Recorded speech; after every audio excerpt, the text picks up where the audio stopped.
It's common cause that the economy is growing at a much slower pace than we would have liked, and we also know that unemployment has increased. So the big question that is being asked on the floor today, the principal question that delegates are pondering, are talking about, particularly at this lunchtime, is the plans that we've heard about, or that broad blueprint, is that going to bring about the drastic change that is needed to so urgently turn things around in this country. I have to tell you that there is a general sense of light optimism here.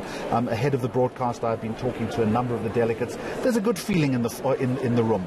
What's the feeling like, though, as far as the tourism industry is concerned? The Tourism Minister, Mameloko Mkhwebane, good afternoon to you and a very warm welcome.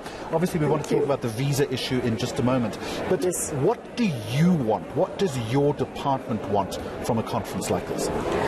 Firstly, it's about promotion of South Africa for more participants and stakeholders to know about South Africa. When people come here for meetings, they eventually end up coming back with their families. So that's the first thing. We are happy that these conferences are happening. Secondly, it's for them to be able to talk about us, invest in our own economy, also in the tourism sector, because sometimes people think that tourism doesn't have opportunities for investment. There's infrastructure that we need. For example, one of the things that we're looking at as the department is to say, how do we make sure that we utilize Robben Island effectively?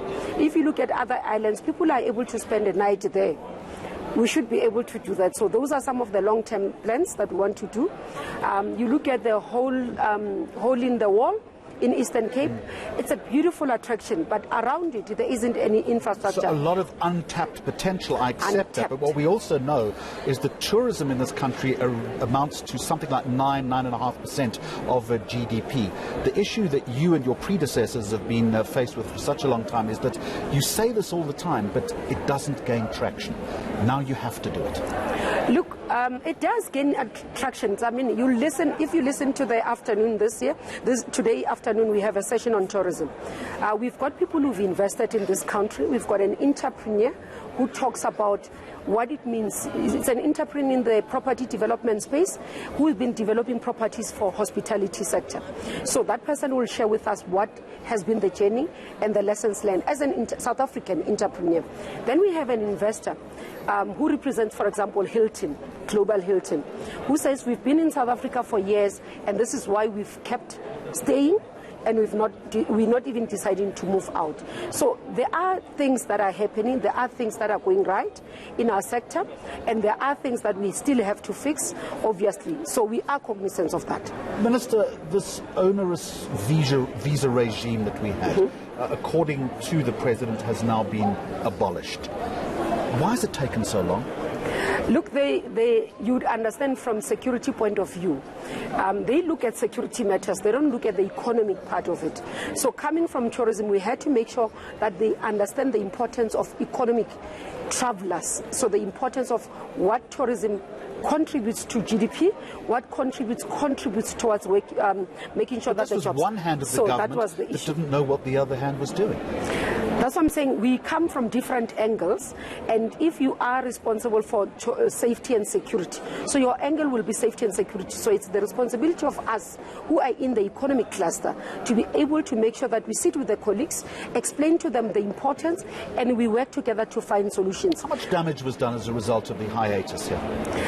We did have a lot of cancellations, I must say.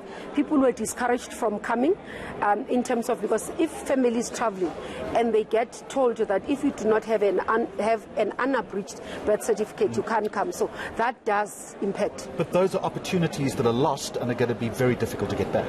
No, I think we are making inroads in getting them back, because we are communicating with the sector as we speak right now.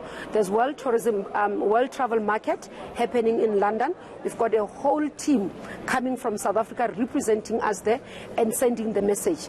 The e-visa online system, it's one of the other areas that we are catching up on, that is going to make sure that people actually choose South Africa as a destination of choice. Just finally on the visa regime itself, the President's saying, and I quote, all but abolished. When is it going to be abolished?